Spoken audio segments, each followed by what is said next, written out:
Oi, boa tarde. Boa tarde. Bem-vindos Boa tarde. aqui a essa nossa terceira palestra.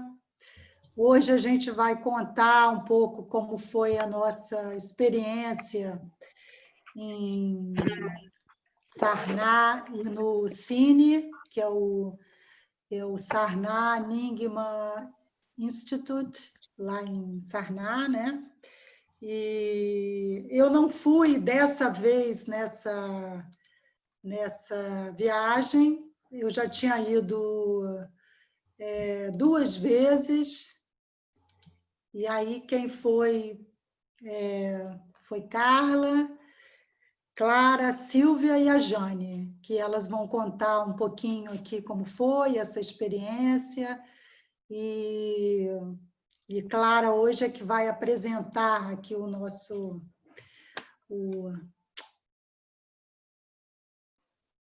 caramba, PowerPoint dessa apresentação. Tá bom? Clarinha? Boa tarde, vamos lá. Minha primeira vez aqui, compartilhando tela. Ainda preciso. Tá tudo bem aí? Vocês viram? Chegou direitinho? Tudo certo. Então vamos. Bom, aí é Sarná. Essa foto da capa é uma foto panorâmica do Parque dos Cervos, onde Buda, pela primeira vez, virou a roda do Dharma e iniciou a transmissão dos ensinamentos. A gente já vai contar um pouquinho. Aqui é uma grande estupa, por onde as pessoas circunambulam, os praticantes circunambulam. Ixi, desculpem aqui meu ineditismo no PowerPoint. Bom, Sarná é uma localidade perto de Varanasi, que fica mais ou menos aqui nessa região marcada no mapa, também nessa região nordeste da Índia. A gente saiu de Bodh Gaya, que é aqui no estado do Bihar, e dessa vez a gente foi de avião até Varanasi, que fica no estado de Uttar Pradesh. Meninas, a qualquer momento, por favor, contribuam. Varanasi é uma das cidades habitadas mais antigas da Índia. Até hoje é considerada uma capital espiritual da Índia, é o berço de muitas práticas espirituais, do yoga, de tantas outras coisas, do Ayurveda. E o rio Ganges passa por lá, né? E tem, enfim, infinidade de rituais. A relação dos indianos com o rio Ganges é algo muito especial, eu não conhecia. Na época do Buda, era a capital do reino de Kasi, que era um reino muito rico, poderoso. Então, aqui é o rio Ganges, num passeio que a gente fez. Aqui um passeio que a gente fez pelo amanhecer, ainda em Varanasi, né? Que é assim, é um lugar muito especial. Silvinha, quer falar um pouco? Não sei se estou sem vídeo, dei um probleminha aqui, eu não estou aparecendo. Mas a Varanasi não é exatamente um local de peregrinação, mas é próximo a um local que é Sarná, né? Que a gente vai falar depois.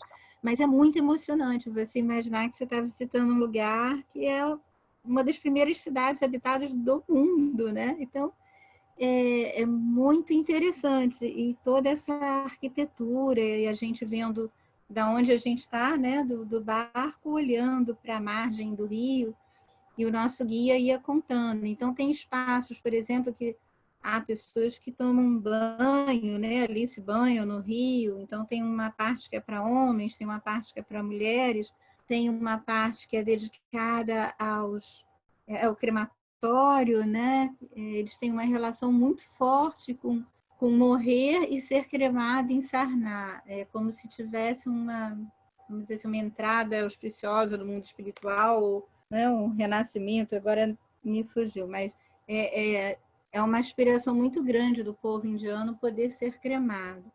E uma coisa que o nosso guia mostrou nos locais, assim, tem vários tipos de cerimônia, E vai depender de quantas pessoas podem pagar pelas cerimônias. E outra coisa curiosa que a gente viu, várias pessoas na rua, assim, que se mudaram para lá e ficaram como mendigos ali esperando a morte, porque queriam morrer em Varanasi, né? Então, de tão forte que é a relação que eles têm com esse local, com o rio, né? Que eles, na verdade, chamam de mãe, a mãe Ganges. Segue, Clarinha, acho que tem outras coisas mais. O guia falou isso me tocou muito. Ele fala, para vocês ocidentais, para os visitantes, é um rio, para nós é uma mãe. Então, eles chamam de Mama Ganga. Então, é uma relação muito especial mesmo. Bom, e eis aqui o Parque dos Servos. Se diz, né, que 7 semanas após a iluminação, em Bodh Gaya, o Buda seguiu para Sarnath, e é dito que ele ficou um pouco em dúvida se ele ensinaria o Dharma, porque ele imaginava que talvez as pessoas não fossem compreender. E ele ensinou para os 5 primeiros discípulos que o acompanhavam desde a época das práticas ascéticas, e que quando ele aceitou, né, se conta na história do Buda, que ele estava já quase assim, morrendo de fome, se alimentando com 1 grãozinho de arroz por dia, e essa é uma parte super importante da história do Buda, que chegou uma donzela, a Sujata, lá em Bodh Gaya tem muitas referências a Sujata, e ofereceu algo como um arroz doce, um leite com arroz, e aí foi quando ele compreendeu essa história do caminho do meio, de que de que a gente não precisaria mortificar o corpo para alcançar o reino espiritual. E esses 5 primeiros discípulos, se diz, ficaram um pouco assim desacreditados, porque ele tinha abandonado as práticas ascéticas. E foram eles que depois, quando viram, assim, quando perceberam a magnitude do Buda iluminado, pediram para ele ensinar, o acompanharam, e foi lá no Parque dos Servos que ele, pela primeira vez, começou a transmitir os ensinamentos. A gente chama isso do primeiro giro da roda do Dharma. E lá ele transmitiu os ensinamentos fundamentais para todas as escolas do budismo. As 4 nobres verdades, o óctuplo caminho, as 3 marcas da existência, as 4 leis do Dharma e os 12 elos da cooperação interdependente. E uma coisa muito assim que a mim me tocou, eu nunca tinha pensado nisso, é que lá no Parque dos Servos, em Sarnath, lá é considerado o local de fundação do Sangha, porque pela primeira vez, quando o Buda transmitiu, se inaugurou uma comunidade budista de práticas, né? Então, é como se as 3 joias, né? O Buda, o Dharma e o Sangha, pela primeira vez tivessem se presentificado naquele lugar. E aqui lá sempre tem muitos praticantes, assim, nessa época que a gente foi, já não tinha nenhum festival acontecendo, mas muitos praticantes de muitas escolas diferentes do budismo, a gente via, assim, né, desde assim, pelos traços, até pelas vestes, até pelos mantras, até pelas preces, né, pela língua, a gente via que vinham de vários lugares diferentes. E aqui são algumas pessoas circunambulando essa grande stupa, muitas pessoas meditando no jardim. E aqui, já que a gente vinha falando dos animais da Índia, um esquilinho em alguma reentrança da stupa. E nesse Meninas, local, querem Clarinha, contar? sobre as bandeiras, né? Talvez mais para frente. Sim. A gente pôde fazer offering, né? E pendurar as bandeiras de prece, e foi muito bom, né? Colocar as bandeiras também, muitas bandeiras, a foto não estava aparecendo. Era um local que podia se pendurar as bandeiras, né? Então nós fizemos o offering de bandeiras, a nossa bandeira também representando a nossa equipe Enigma, né? Do Rio de Janeiro. O nosso Sangha, né? Que a gente levou as bandeiras do nosso Sangha, produzidas aqui no Rio, né? Pode continuar. Então, aqui é uma outra visão. A minha internet está um pouquinho falhando, espero que não dê muito problema. Qualquer coisa, vocês me avisem se eu travar. Aqui é uma outra visão, né, do caminho para a stupa, e um outro grupo de praticantes aqui meditando. é um parque muito... Silvinha quer falar? muito é um parque muito grande, né? E tem vários... Sempre tem muitos grupos, como a Clara falou, praticando, cantando, rezando, circunambulando essa estupa grande, né? E o que eu achei a primeira vez que eu fui, assim, eu fiquei muito impressionada que do lado de fora, né? Como a maioria dos lugares na Índia é muito barulhento, tem muito gente vendendo as coisas, comida e tudo. E aí entra, é como se a gente entrasse numa outra, quase que uma outra dimensão, né? Tem um silêncio, tem todos Uma os brilha. praticantes, é verde, é lindo, é bem cuidado, é limpo, é muito assim, muito tocante, muito lindo mesmo. Esse parque, ficar lá meditando e circunambulando essa estupa enorme, né? Que foi esse primeiro lugar onde o Buda deu o primeiro ensinamento. É muito emocionante estar ali naquele mesmo espaço, né? naquela terra, e é muito perto de Varanasi. Então, enfim, acho que de carro são, sei lá, 20 minutos, então é bem próximo, né? E Varanasi é um lugar também muito místico, né? Com muitas... né, os hindus e as outras religiões, né, da Índia frequentam muito, é muito cheio também. É um lugar que tem essa espiritualidade muito assim, a flor da pele mesmo, né?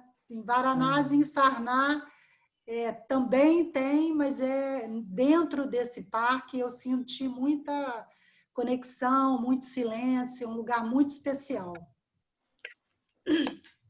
É verdade. Esse parque, ele também me tocou muito, e pela beleza também, não é beleza só da natureza, mas assim, de você ver vários peregrinos, várias pessoas em grupo, pessoas em menos, enfim, a sós, mas e você está vendo aí na foto, tem ruínas, então você está muito próximo das construções daquela época. A gente realmente sente uma conexão muito forte, é muito bonito. E essa foto aqui à direita, né, à nossa direita, são pessoas colando umas folhinhas assim, de ouro nas ruínas. Isso também é um tipo de offering.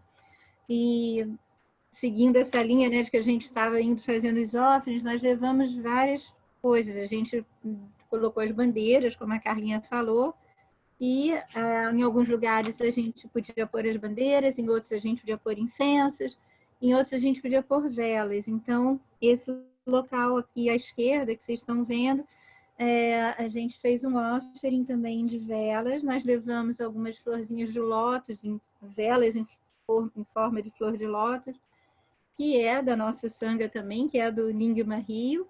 Então, nós fizemos um offering em alguns lugares, e esse em particular foi muito assim, foi de propósito, né? A gente guardou uma velinha aí para esse, lembrando exatamente desse local onde surgiu o sanga, e essa velinha aí que a gente colocou representando também todos nós, alunos, professores, colegas, enfim.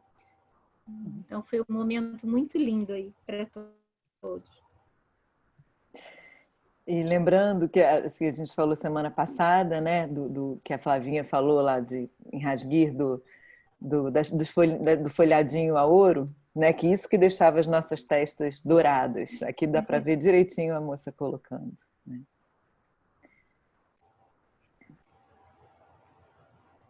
Esse é um momento de prática que a gente fez logo depois do offering da velhinha, né, Silvia? Foi um pouquinho antes, claro. Olha a Foi velhinha ali em cima da mochila. Ah, a velhinha está aqui. Sim. Foi um pouquinho antes. Primeiro a gente fez uma prática, um canto de mantra, e depois a gente ofereceu a vela. Eu acho interessante, eu queria falar uma coisinha nesse sentido aí. Eu acho que essa foto ela representa bem o que era estar em Sarná, né? Era um momento de prática, né? As pessoas iam para praticar ali nesse local, né? Bem interessante isso, assim, né? Era uma prática, era muito devocional, assim, o local tá ali no lugar dos ensinamentos do Buda, né? Eu acho que essa foto e a vela da Sílvia também, né? Fala muito disso, né? Desse momento, né? Foi muito inspirador.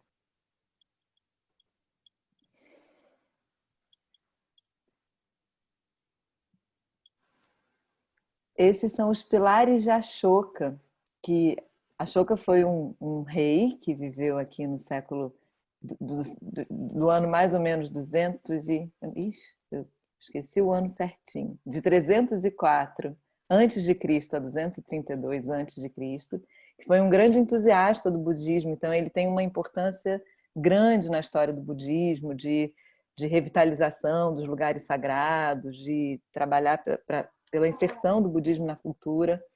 E ele ergueu alguns pilares em alguns lugares sagrados da Índia, né, na Índia. E esses são os que estão lá, né, são partes, são pedacinhos, né, desses pilares que estão lá no Parque dos Cervos, em Sarná. Carlinha, quer falar um pouco? Não, nesse momento, não, tá bom. No museu eu falo. E aqui a gente, assim, também é emocionante, porque a gente vê, são muito famosos, então eles estão baixinhos, mas eles tinham mais ou menos 15 metros de altura. Então, se a gente imaginava isso, assim, do nosso lado, naquele lugar, isso era uma sensação muito interessante. Em cima dos pilares de Ashoka, tínhamos que são famosos capital ou capitel do leão. É o capitel, aí eu posso... nós, inclusive, no museu lá de Sarná, foi onde tiramos tinha a foto, tinha esse capitel, que a gente não encontra nas ruínas, né? E ele é muito representativo, esse capitel.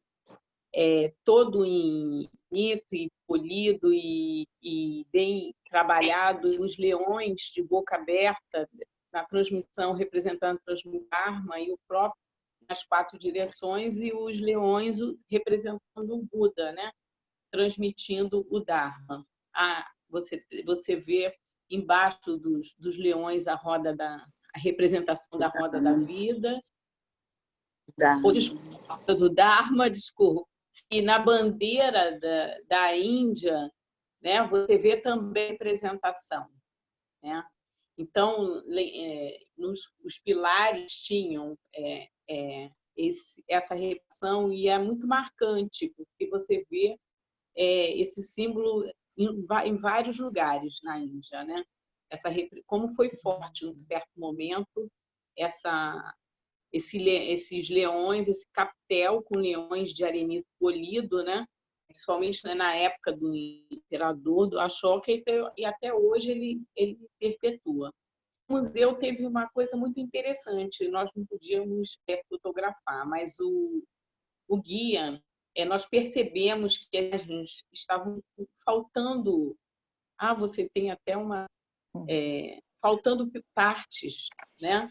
E ele comentou que essas imagens, né, essas imagens do Buda eram usadas em cerimônias, em práticas da guerras e invasões religiosas.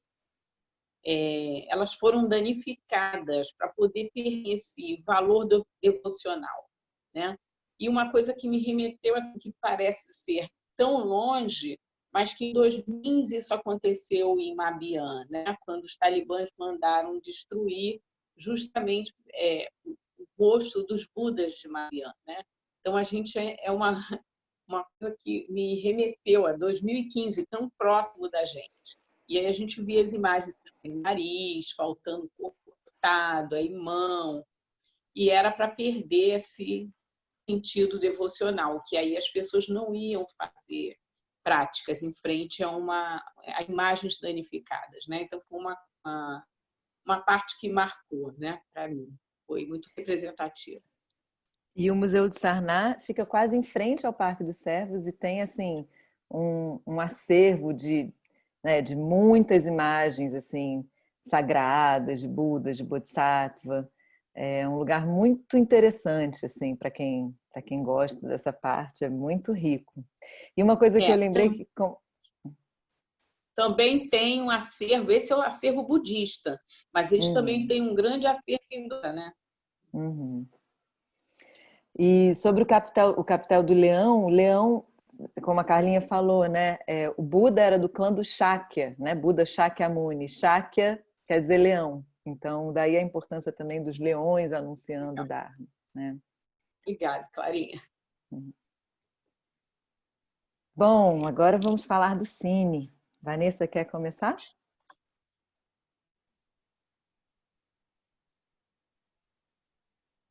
Você está muda.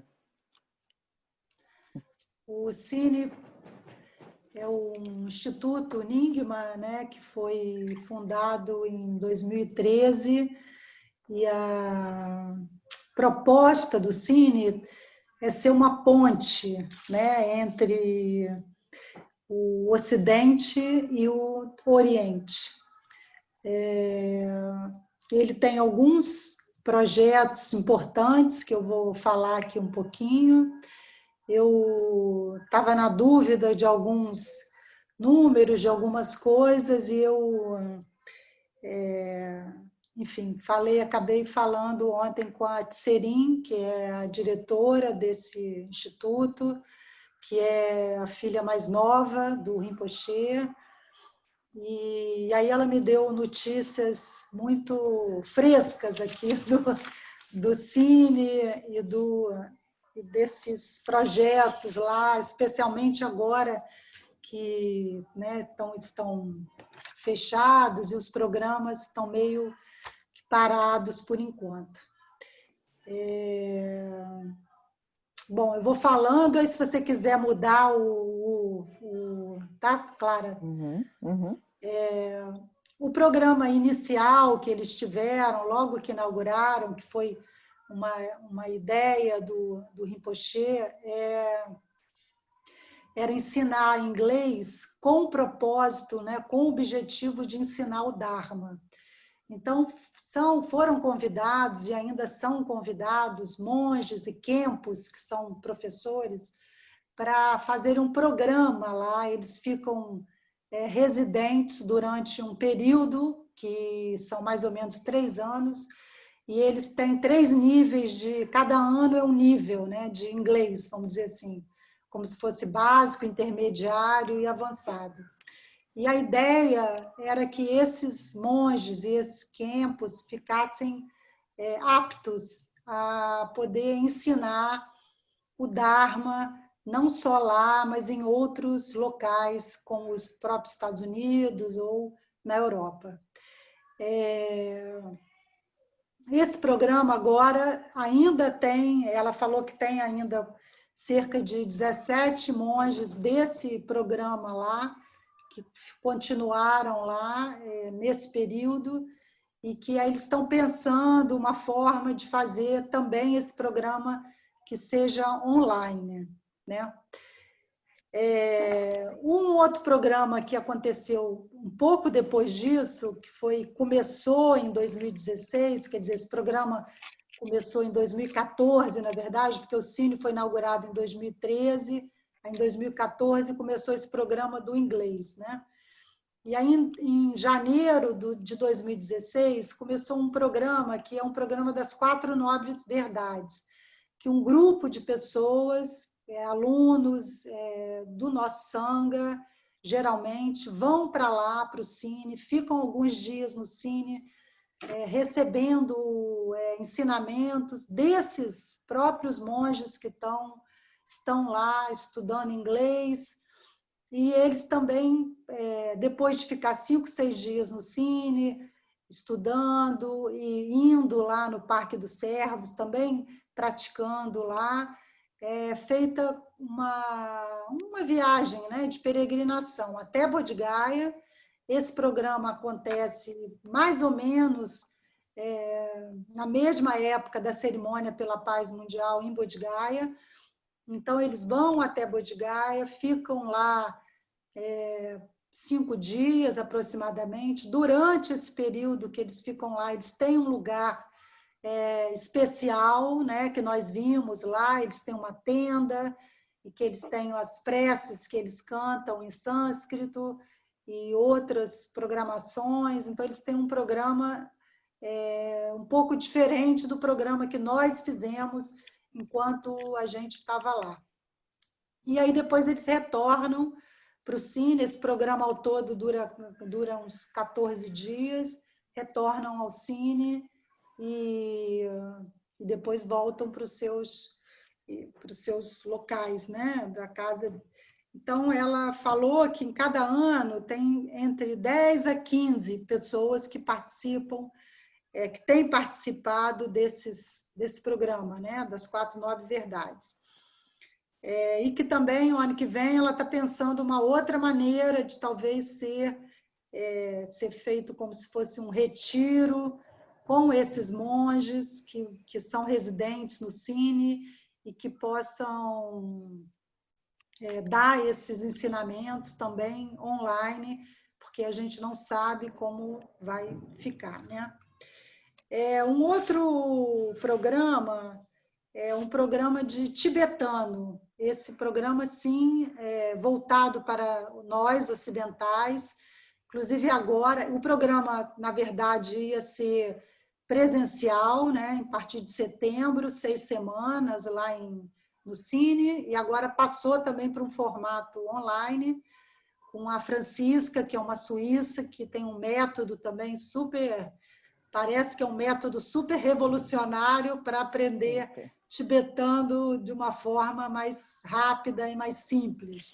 E posso só falar uma coisinha? A Francisca estava lá na minha visita, eu acabei ficando alguns dias no Cine, e o método dela, ela estava contando, é abençoado pelo Dalai Lama, pelos maiores lamas e rinpochês, assim. É uma coisa muito... Ela é uma jovem suíça que criou uma coisa muito linda e muito revolucionária, assim, no ensino da língua tibetana. Ela inclusive, está lançando, enfim, tem coisas sobre isso. Ela está lançando um programa, a Tserin também compartilhou. Esse programa que é pelo Cine, que vai ser agora de 22 de junho até o final de julho, a Tserin falou que já está completo, que já está cheio, mas que em janeiro ela vai fazer outro, que aí sim vai ter mais vagas, eu não sei direito. Um outro programa, né, um outro projeto, eu não sei, que já existe desde 2015 também, é a Cerimônia pela Paz do Tibete, né? Essa cerimônia eu tive oportunidade de participar quando eu fiquei lá em 2017.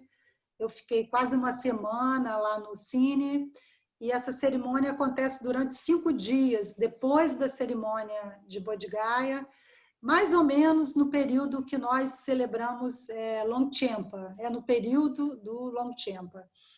Então, nessa cerimônia vão monges e rinpochês de várias escolas do budismo tibetano e cerca de, talvez, não sei, 1000 monges, porque eles botam os monges dentro do templo principal. Você pode botar foto, Clara? É porque é muito lá na frente. Eu ia falar isso, que lá na frente veremos isso um pouquinho. Bom, enfim, tem o templo principal, que é enorme, que cabem, eu acho que 400 ou 500 monges, todos sentadinhos, assim, enfileirados, e do lado de fora eles armam uma tenda enorme, com um telão e com som, para que outros monges possam participar. Durante essa cerimônia também é muito, muito lindo que eles saem todos juntos, todos esses monges vão andando do Cine até o Parque dos Servos, até o local onde o Buda, né, girou a roda, e cantam mantras, recitam diversas preces,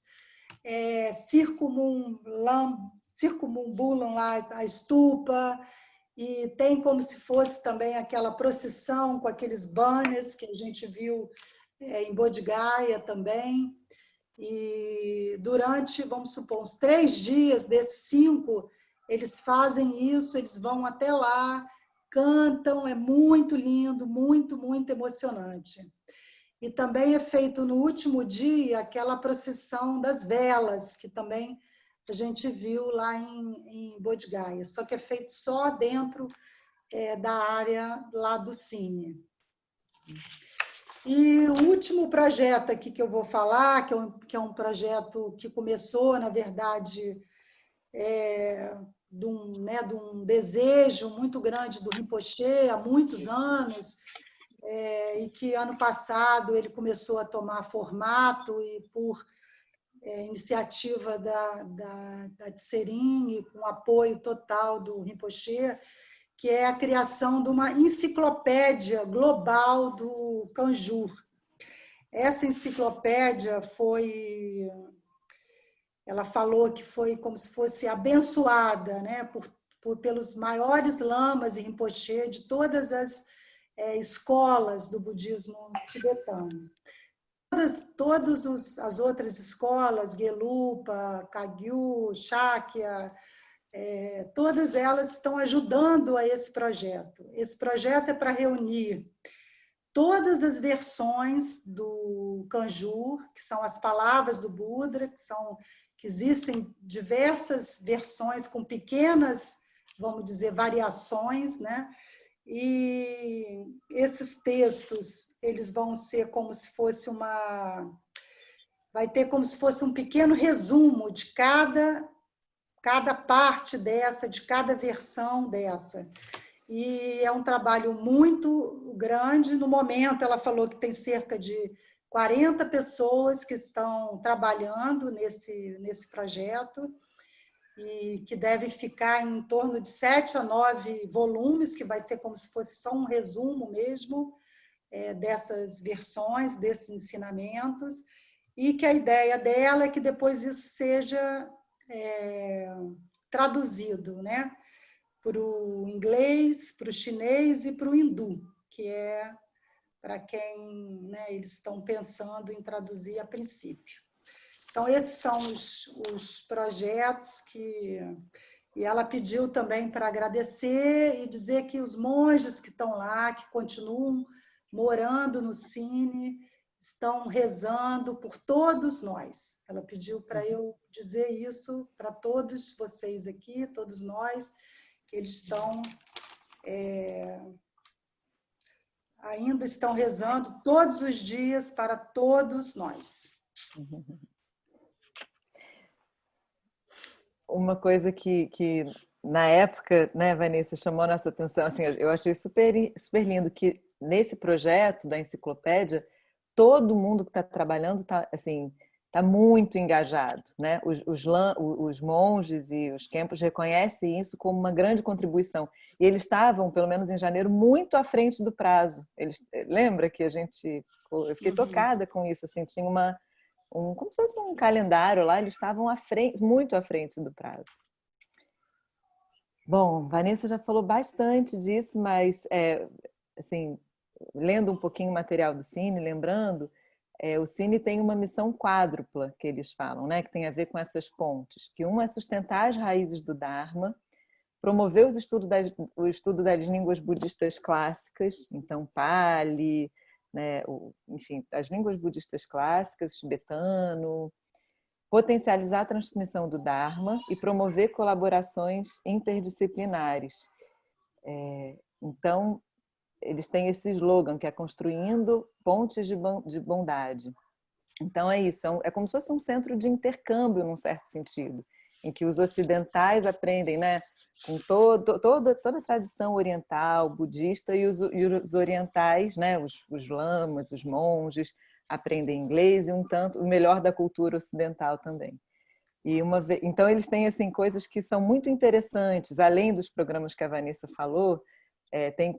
Tem alguns cursos ou alguns encontros sobre, por exemplo, culinária vegetariana, educação financeira para fins não autocentrados, tem alguns encontros assim de abordagens pedagógicas mais vanguarda, mais assim, inovadoras, que a Tserin também super se interessa. E um dia, conversando com a Tserin, eu estava pensando aqui um dia aí, um pouco com a minha família, com os meus filhos, E aí ela falou, olha, aqui eu aproveito o que cada um sabe fazer. Se você sabe fazer alguma coisa e pode ensinar, você é bem-vindo a ensinar no Cine. Eu achei isso muito bonito. Assim. E como a Vanessa estava contando, aqui são alguns quartos, né? Aqui é como se fosse um lugarzinho para o offering de velas. E por ser esse centro de troca, intercâmbio e pontes, tem muito isso também. Tem uma parte que é bem a história da língua, assim. Então, os avisos são escritos em inglês, em tibetano. E essa foto aqui, né, à direita, aqui em cima, estava no refeitório, que era a palavra do dia. Aí era patience, né? Paciência. Aí tem lá o fonema, como se pronuncia, o significado, o exemplo. Isso tem um pouco pelo Cine, né? Para que os monges que estão aprendendo inglês vão absorvendo aquilo mais e mais. E eles têm uma programação assim intensa, eles têm aula de manhã, à tarde, tem inglês avançado, inglês básico. É uma imersão. Bom, isso é numa das salas, que é uma sala de convenção lá do Cine. Essa foto aqui à esquerda é uma foto do Rinpoche, quando inaugurou a gráfica em Sarnai em 1964, ao lado de alguns outros Rinpoches e de alguns assistentes da gráfica. Uma foto que me emocionou muito, que fica na biblioteca. Aqui do lado é uma foto do Rinpoche com a tara verde, que também fica lá num lugar bem especial. Aqui ainda nesse lugar, que é como se fosse uma sala onde tem algumas palestras, alguns encontros, quando os encontros são maiores, quando tem algo mais assim, extraordinário lá. Aqui são placas douradas que são o Prajna Paramita em 8.000 versos, em 15.000 versos, tem algumas versões. Vanessa, quer falar um pouquinho do Codes of Wisdom? Eu acho. Esse projeto, acho que foi há uns 3 anos atrás, que o Barry Shiver, que é um aluno muito antigo do Rinpoche, já foi diretor do Instituto de Berkeley, ele reuniu... Primeiro, eles pediram a alguns alunos para dizerem quais eram as citações mais importantes que a gente achava dos livros do Rinpoche. E aí ele pegou todas essas citações e fez um livro. E já tem mais de um até. Isso teve um nessa época e acho que já tem 3 livros. E aí ele começou um projeto que chama Quotes of Wisdom, né? Citações de sabedoria, que ele expõe essas citações em vários locais públicos, como bibliotecas ou universidades lá nos Estados Unidos, ele já fez em vários locais. E lá em Sarnai, então, no Cine, ele também fez essa exibição, né? Essa exposição dessas citações do Rinpoche, dos livros, né? Do Rinpoche. E é muito... desculpa. Achei que você tivesse terminado.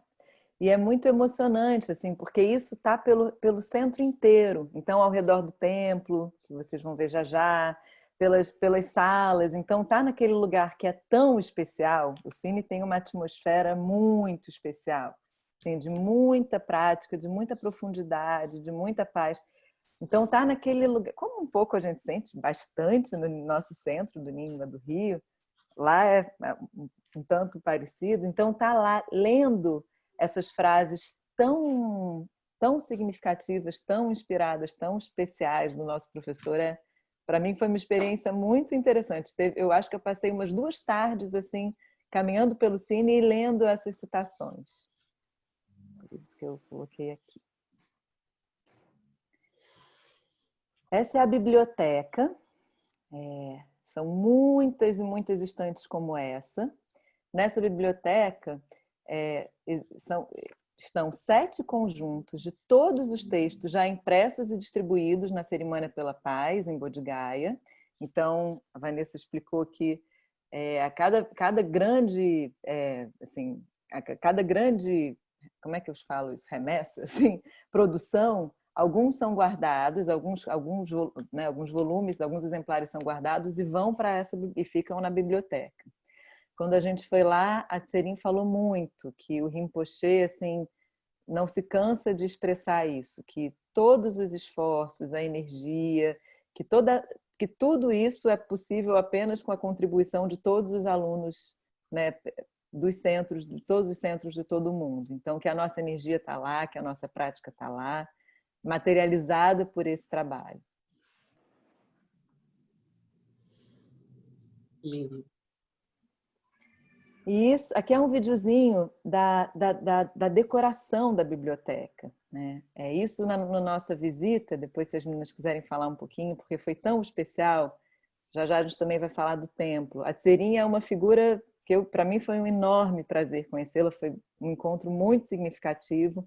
Ela diz que ela é uma geminiana, para quem conhece astrologia, Gêmeos tem bem essa característica da conexão entre mundos diferentes, da comunicação, da linguagem, e isso é muito presente nela. Ela adora a arte. Então, quando ela, né, criou o centro, o Cine, tudo tem muita arte, muita beleza, e essa também é uma instrução do Rinpoche. Então, ela falou muito para a gente sobre todo o templo, que a gente já vai falar, que é de uma beleza incrível, e da biblioteca.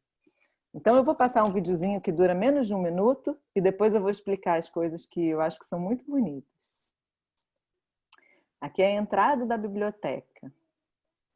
Então, aqui são joias. Aqui lá em cima está aquela estante. Pintadas aqui são joias. E aqui é um espelho. Aqui está aquela foto.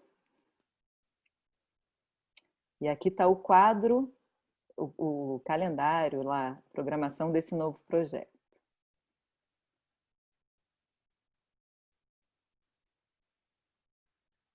E aqui em cima é uma tanca de Manjushri que foi pintada pela mesma artista que pintou o templo. A mesma artista pintou tudo isso.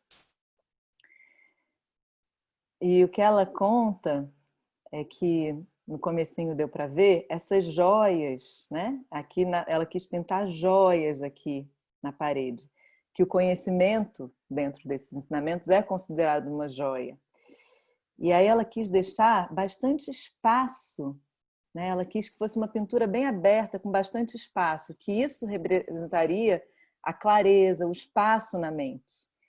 E quando a gente entra na biblioteca, a gente se depara com esse espelho. E que nesses ensinamentos nada adianta a gente ser um erudito, né? A gente conhecer os textos, a gente saber, né, assim, conceitualmente os ensinamentos, se a gente, como um espelho, não olha, não cria uma self-awareness, assim, se a gente não cria se a gente não olha com o espelho da nossa mente, se a gente não experimenta esses ensinamentos pela experiência da nossa própria mente. Então, esse espelho tem esse significado. Meninas, sobre a biblioteca, alguma coisa que vocês queiram complementar, que eu tenha esquecido? Ou que você... Não, tá perfeito. Bom, esse é o templo. Para mim foi uma das experiências mais especiais da viagem inteira. Aqui essa imagem da direita, já vou depois contextualizar, é uma Baby Bodhi Tree. Ela é uma bisneta, eu acho, da Bodhi Tree, que hoje está lá, que já não é a original. E que foi levada em 2013 por alguns monges, e eles lá plantaram, e agora ela já não é mais tão baby assim, ela já está bastante grande, e essa foto foi tirada da porta do templo para fora. Vai ter todo um sentido que eu já vou explicar. A Tserin passou um tempão com a gente quando a gente foi, nós 4, aí Vanessa já não estava mais, contando os detalhes do templo. E foi muito especial, assim. Uma das pessoas de lá falou, eu nunca vi ela contando isso assim, tanto, assim. Então foi para mim foi uma grande honra, uma grande emoção, assim. E o que ela conta é que quando ela chegou lá em 2013, ela tinha um galpão com o pé direito alto e vazio, e ela ficou se perguntando, o que eu vou fazer aqui?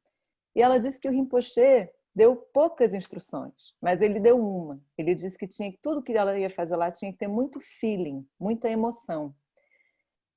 Emoção nesse sentido do feeling, tinha que tocar o nosso coração, tinha que tocar o coração das pessoas. E ela, Tserin, gosta muito de arte, e ela gosta muito da natureza. E o Cine tem essa natureza, né? E ela, então, colocou no Google, ela queria alguma coisa com árvore. Ela colocou no Google, Índia, árvores sagradas. E veio o nome de uma artista. E ela mandou um e-mail para essa artista e 5 horas depois ela recebeu uma resposta dela. E no fim das contas, elas descobriram que essa artista essa artista plástica que pintou todo o templo, era filha de um colega do Rinpoche na Universidade de Sânscrito, quando ele chegou na Índia. Então é toda uma história super cheia dessas sincronicidades, é muito bonito. Isso é quando a gente chega no templo, né, da porta de entrada, essa foto. Aqui são os assentos, né? Aqui está o Buda no altar, nessa imagem principal, nesse mudra, que é o mudra da transmissão dos ensinamentos, do giro da roda do Dharma. Por ele estar em Sarna, pelo Cine estar em Sarna, foi esse Buda que foi escolhido, esse mudra. E é uma réplica de um dos Budas que está lá no Museu de Sarna. E aqui ele está na Bodhi Tree, né? Com a Bodhi Tree atrás, já que tem essa história das árvores. Essa foto é a foto da porta do templo, né? Aí tirada já do ângulo do altar. Então a gente vai contar já, né? Porque o templo tem toda a história da vida do Buda, dos 12 atos do Buda, com essa história da natureza, das árvores. Mas esse painel principal, que é o da porta, ela contou pra gente que ela ficou muito pensando como ela ia fazer essa disposição. E que tudo no budismo é anti-horário, mas ela quis fazer de um jeito diferente, ela quis fazer por oposições. Então, olhem que lindo, esse Buda aqui de cima é como se ele estivesse no trono, remonta ao momento da transmissão dos ensinamentos, do primeiro giro da roda do Dharma, aqui estão os 5 discípulos, ele está com o mudra da transmissão dos ensinamentos, e ele espelha o Buda do altar.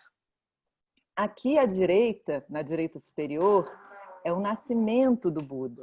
Né? Então aqui temos aqui à direita no cantinho, não sei se dá para ver o sonho da rainha Maia com o elefante, aqui o Buda já caminhando e as flores de lótus se abrindo.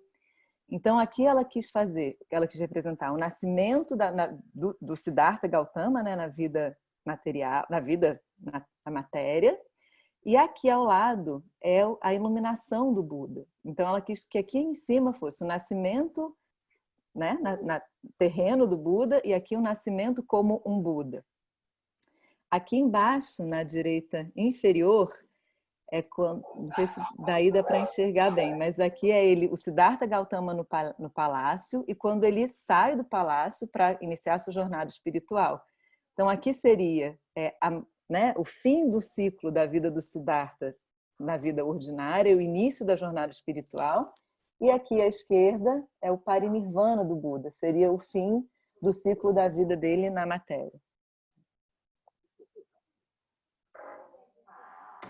Bom, aqui está a história do feeling e da história contada através das árvores.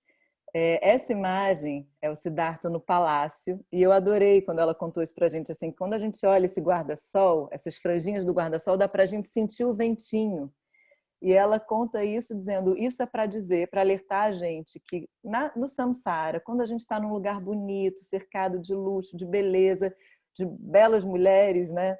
Como que o samsara pode ser sedutor? Então esse ventinho do guarda-sol tem a ver com isso, com a possibilidade de a gente sentir isso.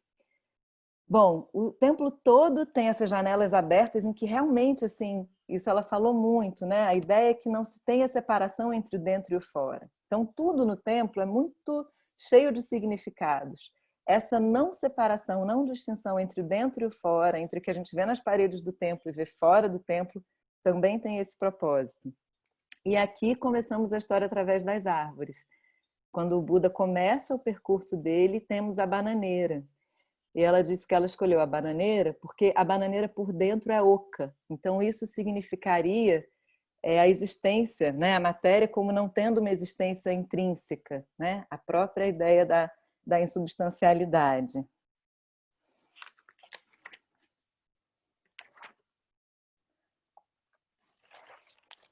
Bom, eu acho que... Ah, tá. Aqui do lado, aqui à direita, temos a mangueira. A mangueira, ela contou de algumas árvores, são várias, senão a gente ficaria horas lá. Mas aí é a mangueira, que é a árvore exatamente anterior à a iluminação do Buda, a Bodhi-tree. E a mangueira tem todo um significado que me tocou profundamente, eu tenho toda uma relação com mangueiras, que a mangueira significa o amadurecimento. Então, quando o discípulo está pronto, quando o mestre está pronto, então a mangueira é o que precede a iluminação do Buda. Aí aqui a próxima árvore é a Bodhi-tree, mas eu vou voltar porque está no primeiro slide. A Bodhi-tree é uma história muito bonita também. Elas tiraram uma foto de 2012 da Bodhi-tree, lá em Bodh Gaya, no Barra Bodhi Temple. E aí a artista, quando foi pintar, projetou essa foto e pintou em cima dela. Então, se a gente olhar, as folhas, elas têm um movimento, elas têm uma dança, as folhas não são estáticas. E ela conta isso, como a gente falou lá na palestra de Bodh Gaya, que quando o Buda, né, recebeu o arroz de Sujata e foi sentar, foi tomar assento para começar o seu processo, né, na noite da iluminação, parece que a árvore Bodhi dançava com os movimentos das folhas e como se convidasse ele para se sentar ali embaixo. Então, no templo, isso assim, a gente de pertinho vê assim que as folhas têm um movimento, né? Esse é um jacarandá que está um pouquinho depois e é uma história muito bonita. Parece que a artista perguntou para ela qual era a obra de arte preferida dela e ela disse que era Van Gogh. E aí essa é uma pintura que foi inspirada numa pintura do Van Gogh que ele fez para o neto dele, Theo, quando ele estava no sanatório. E para Tserin isso teve um significado enorme, que ela dizia assim que mesmo nos nossos momentos de maior loucura, de maior sofrimento psíquico, a gente é capaz de fazer um offering, de fazer uma oferenda, de fazer algo belo em nome de alguém e por amor. Então esse jacarandá tem esse significado. Essa aqui já é algumas árvores depois, é um mamoeiro que já assim, isso abre o parinirvana do Buda. E o significado, e aqui a gente vê uma mão papaya aqui no chão, e esse mamoeiro nos lembra da impermanência, né? Então ela fala que o Buda antes do parinirvana falou: tudo que é composto se decompõe. Então isso lembra aqui da impermanência. E aí essa é a árvore que antecede o parinirvana do Buda. Carlinha quer falar um pouco dessa parte aqui? Lembra? Você está muda. Eu tive que... eu estava muda, porque... aí fica um friso, né? Todo decorativo, e a pintura por meses. Ela falou que foi assim, meses. O pintor levou muito tempo, é muito delicado, é muito preciosa a pintura, né? Todo floral, o motivo todo... Desculpa, é que eu tá um pouco... isso mesmo, motivo todo floral, e foi rico, é super detalhado. Levou muitos meses mesmo a pintura dessa barra ativa. É como se fosse uma obra de arte em si, né? Só essa partezinha. Só ela, você vê detalhes, não só nessa barra aqui, como aqui embaixo, nessa foto do lado esquerdo, a riqueza de detalhes no floral, né? Na base da pintura, né? Muito rico.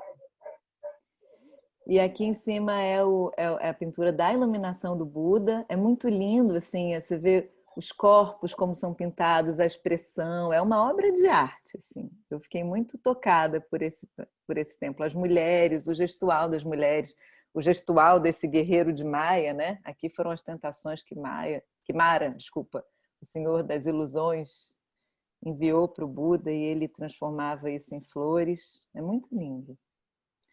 E a cor também... desculpa. A cor na pintura, ela também quis essa suavidade, né? Você vê uma suavidade. Ela tem profundidade, é uma pintura suave, né? É um frescor dentro do tempo que a gente sente, né? E aqui é um videozinho que eu fiz para vocês verem menos estaticamente.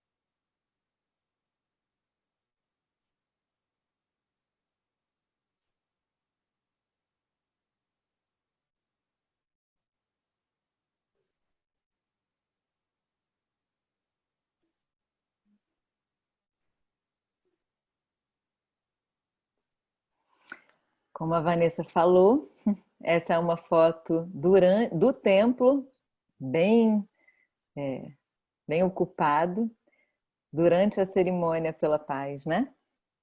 A cerimônia tibetana. Isso foi em 2017, né? Quando eu fui lá, que estavam todos esses monges e aí eles geralmente abrem esse espaço. Aí entra os rinpochês e depois eles se juntam, né? Porque eles estão muito juntos aí, mas aí eles fazem as fileiras mais próximas no meio, né? E entram mais monges ainda, e lamas. Vanessa?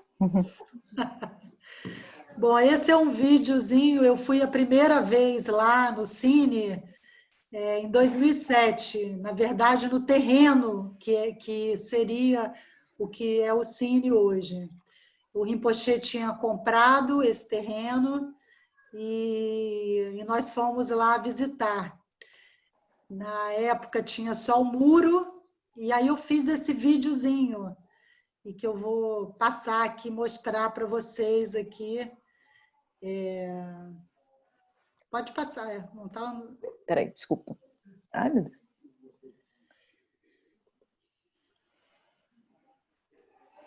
Só tinha o terreno enorme, e do lado, que eu lembro que me chamou a atenção, que ouvi o trem, né, que era a estação de trem que passava do lado, mas depois eu nem vi mais essa estação lá. E aí tem o Lama Amido, que era na época marido da Tserin, e a Tserin também aparece ali, o Ricardo, e a Cláudia Almeida também estava junto nessa viagem.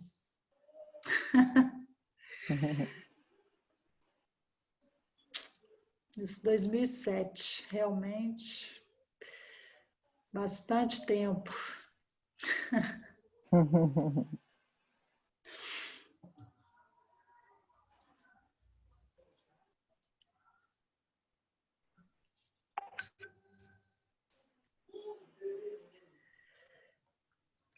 É impressionante ver isso.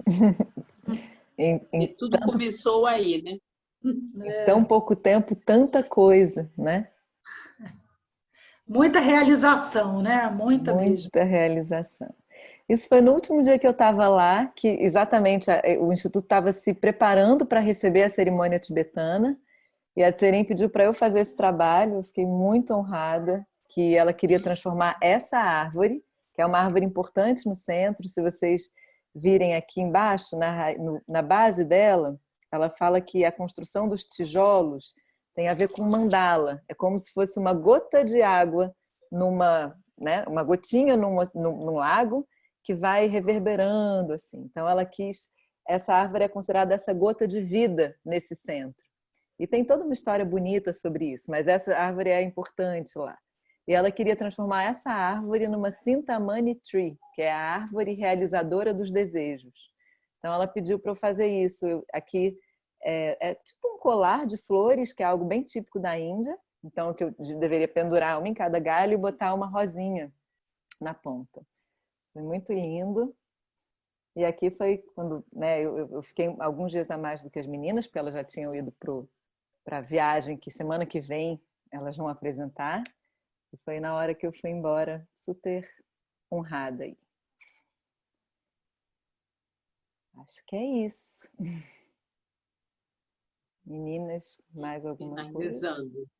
Não, acho que está super bem apresentado.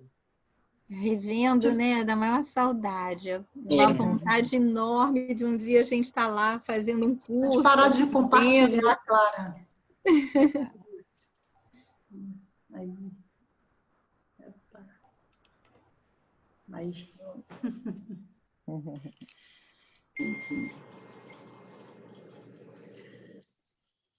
É isso.